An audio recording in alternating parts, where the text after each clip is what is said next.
আসসালামু আলাইকুম, জুমা মুবারক। কেমন আছেন সবাই? চলে আসলাম আরেকটা নতুন রেসিপি নিয়ে। আজকে হচ্ছে রুই মাছ দিয়ে একটা ভর্তা করব। এটা বেটে না, জাস্ট হাতে মেখে একটা ভর্তা বানাচ্ছি। খেতে খুবই ভালো লাগে। এই যে রুই মাছকে আমি হলুদ, লবণ, মরিচের গুঁড়া দিয়ে ভালো করে মেখে একটু ভেজে নিয়েছি মিডিয়াম করে। এই পর্যায়ে হচ্ছে ভাজা মাছগুলোকে কাটা ছাড়িয়ে নিলাম। এদিকে প্রয়োজনীয় ইনগ্রিডিয়েন্টস সব আমি এখানে রেডি করে নিয়েছি।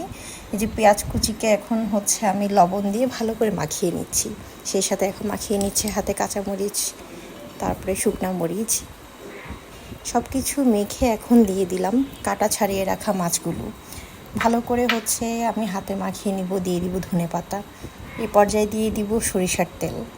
সামান্য পরিমাণ সরিষার তেল দিয়ে এখানে একটু বেশি করে আমি লেবুর রস দিয়ে দিব। লেবুর রসটা দিলে টেস্টটা খুবই ভালো আসে, সেই সাথে অ্যারোমাটাও খুব সুন্দর লাগে। এখন সব কিছু একসাথে দিয়ে ভালো করে হাতে মেখে নিব। ফাঁকে ফাঁকে হচ্ছে কয়েকটা কাটা এখানে থেকে গিয়েছিল, সেগুলোকেও চোখে পড়ার পরে সরিয়ে নিলাম। রেডি আমার হচ্ছে রুই মাছের ভর্তা। এই যে ফাইনাল লুক। এভাবে আপনারা একদম ইজি প্রসেসে রেডি করে দেখতে পারেন, খুবই মজা লাগে খেতে। ধন্যবাদ সবাইকে, ভালো লাগলে শেয়ার করবেন। আসসালামু আলাইকুম।